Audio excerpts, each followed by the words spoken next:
we're going to set the replay up right here.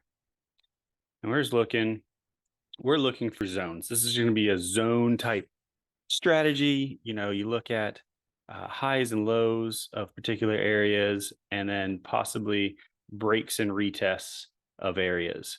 And so you have an area here that for some reason, for a little while at least, price couldn't get below. All of a sudden it broke below and we're back in this area here. Just take a simple trade off of that right in the middle of the zone, go for a 1-to-1 and let it be. Try to target before you get to another area that looks like it could bounce from. If this is a downtrend, then maybe your next concerning area might be down here. So you might even be able to extend your target a little bit, but just keep it simple and see what happens when price goes.